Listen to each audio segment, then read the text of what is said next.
मैं डॉक्टर संतोष Gupta, associate professor इतिहास विभाग, एमएससी राजकीय स्नातकोत्तर महाविद्यालय भरतपुर। आज मैं बच्चों आपको बीए पार्ट फर्स्ट और एमए फाइनल के लिए पुष्यमित्र शुंग के बारे में बताना चाहती हूँ। पुष्यमित्र शुंग ने प्राचीन भारत के अंतर्गत एक नए राजवंश की स्थापना की, जो कि इतिहास में शुंग वंश के नाम से जाना जाता है। मैं शुंग वंश का थोड़ा सा परिचय देना चाहूँगी। मौर्यों के पतन के बाद मगध की सत्ता जिस राजवंश के हाथ में आई वह शुंग वंश था। इस वंश का संस्थापक पुष्यमित्र शुंग था, जो अवंती का राजा था। उसने अंतिम मौर्य शासक बृहद्रथ की हत्या कर शासन सत्ता अपने हाथ में ली तथा लगभग 187 ईसा पूर्व में शुंग वंश की स्थापना की। शुंग वंश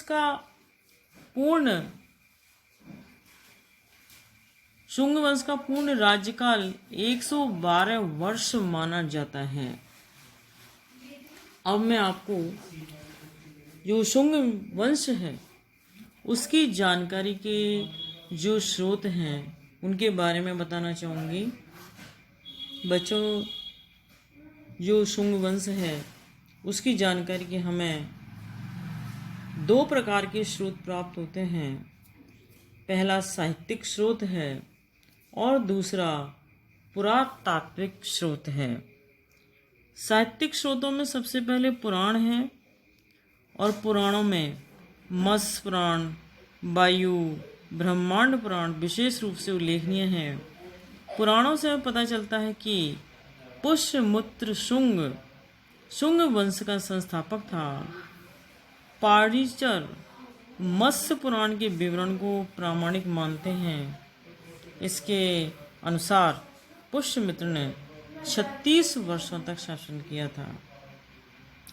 दूसरा साहित्यिक स्रोत बाणभट्ट का हर्षचरित है और इससे हमें पता चलता है कि पुष्यमित्र ने अंतिम मौर्य नरेश बृहद्रथ की हत्या कर सिंहासन पर अधिकार कर लिया था। हर्षचरित में उसे अनार्य तथा निम्न उत्पत्ति का बताया है। तीसरा पतंजलि का महाभाष्य है और पतंजलि के महाभाष्य से हमें इस बात की जानकारी मिलती है कि उसके काल में यवन आक्रमण हुए और यवनों ने साकेत तथा माध्यमिका को रौंद डाला था। पतंजलि पुष्यमित्र शुंग के पुरोहित थे।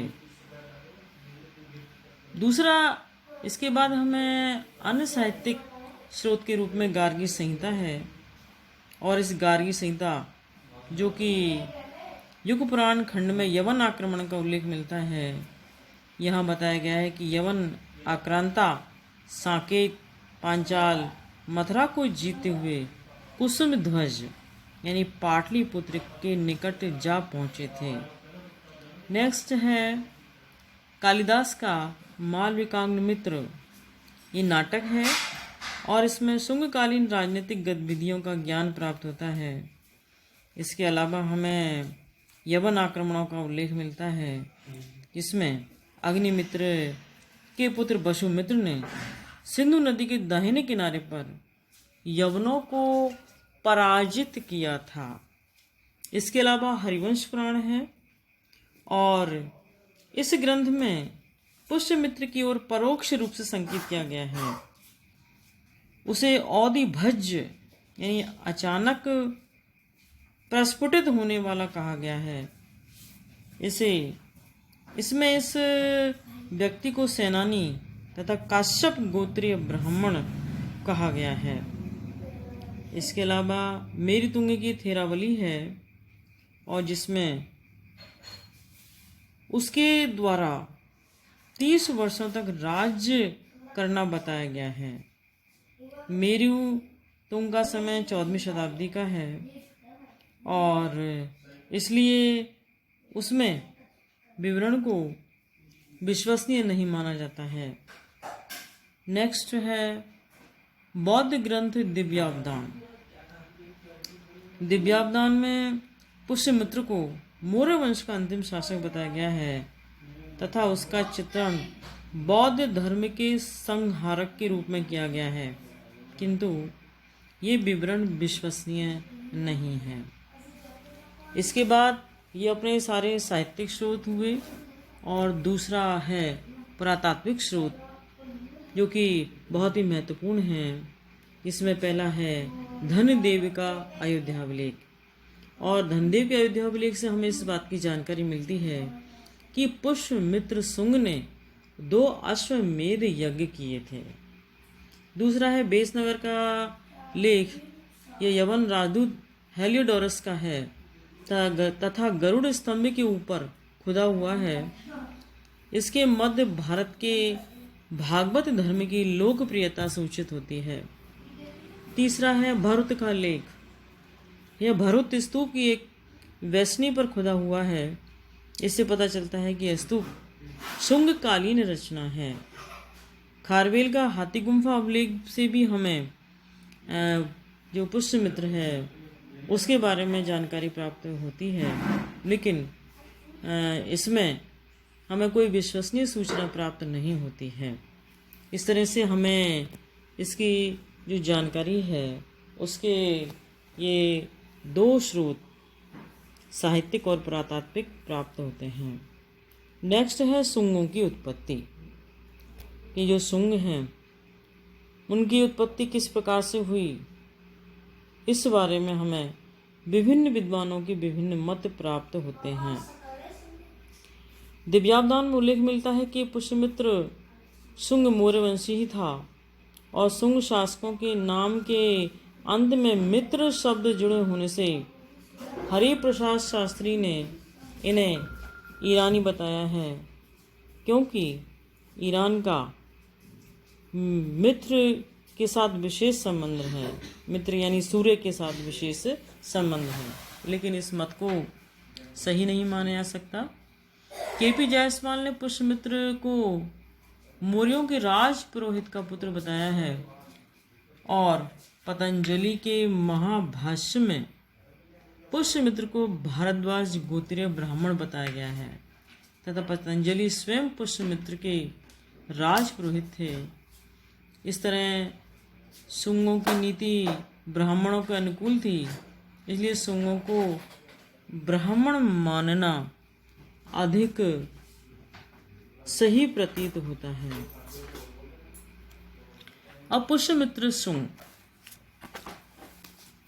पुष्यमित्र अंतिम मौर्य नरेश बृहदत्त का सेनापति था। एक दिन पुष्यमित्र ने सेना का निरीक्षण करते समय अपने सेनापति की धोखे से हत्या कर दी। पुराणों तथा हर्षचरित दोनों में इस घटना का उल्लेख हुआ है।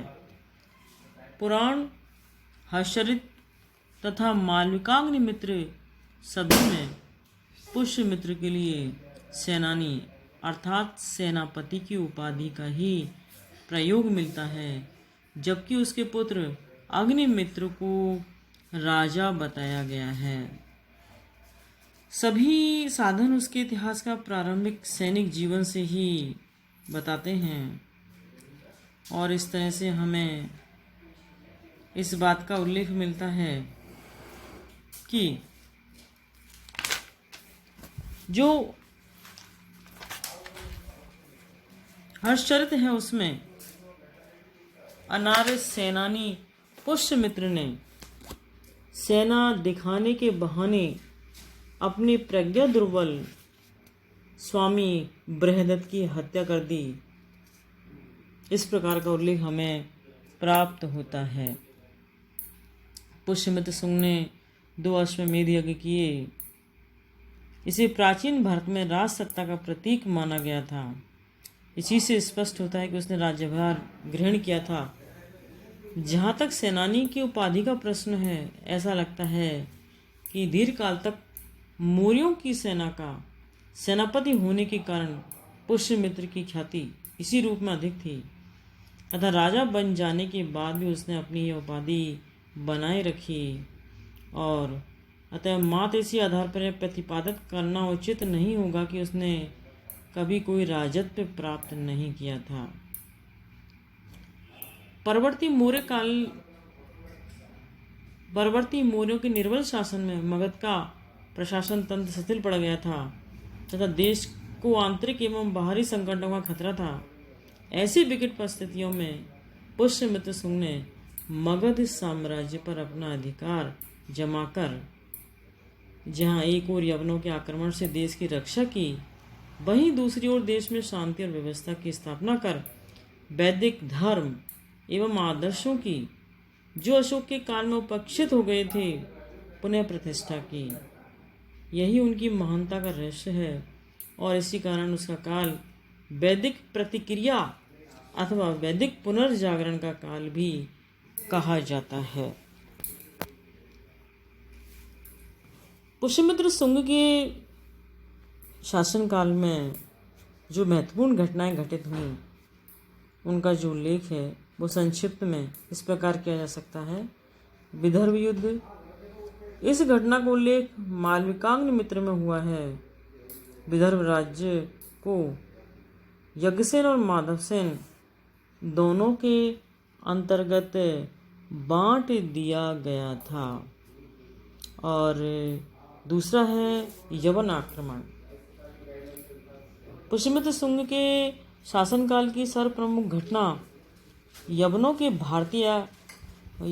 भारतीय आक्रमण ही है।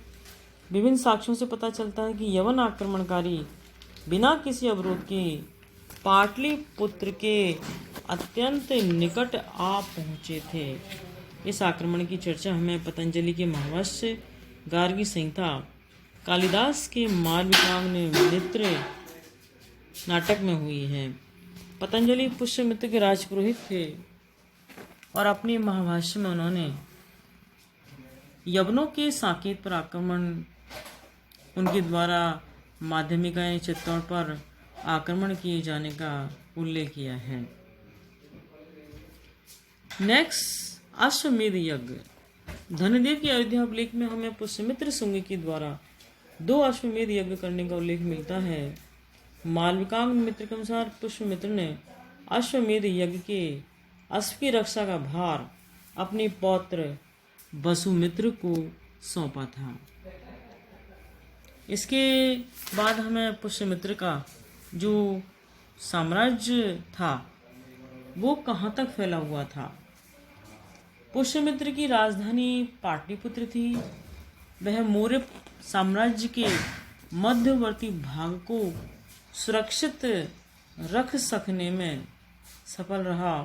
उसका साम्राज्य उत्तर में हिमालय से लेकर दक्षिण में बराड़ तक तथा पश्चिम में पंजाब से लेकर पूर्व में मगध तक विस्तृत था। विदिशा में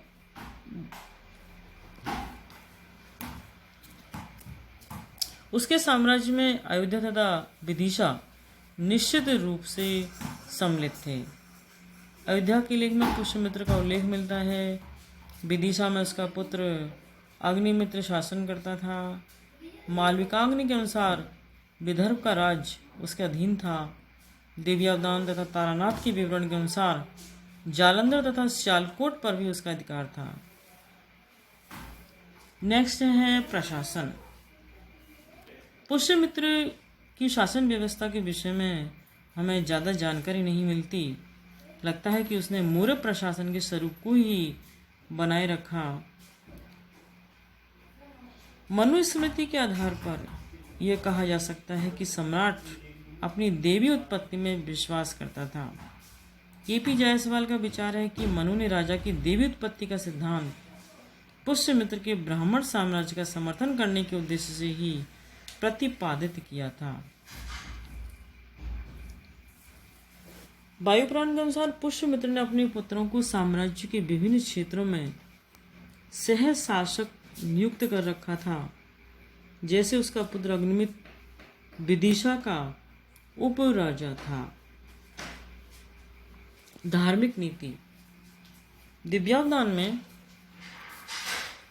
पुष्यमित्र को बौद्ध धर्म का उत्पीड़क कहा गया है। इस ग्रंथ के अनुसार पुष्यमित्र ने घोषणा की थी कि जो कोई मुझे श्रवण यानी बौद्ध भिक्षु का सिर ला करके देगा उसे 100 दिनार दिए जाएंगे। जबकि दूसरी ओर उसी समय में सांची, भरुच व बोध गया आदि के स्तूपों का विस्तार करवाया गया। भरुच के स्तूप की वेदिका पर तो सुंगनम रजे अर्थात सुंगों के राज्य में लिखा हुआ है। इससे सुंगों की धार्मिक सहिष्णुता का पता चलता है। पुष्यमित्र यदि बौद्ध धर्म का विरोधी होता तो वह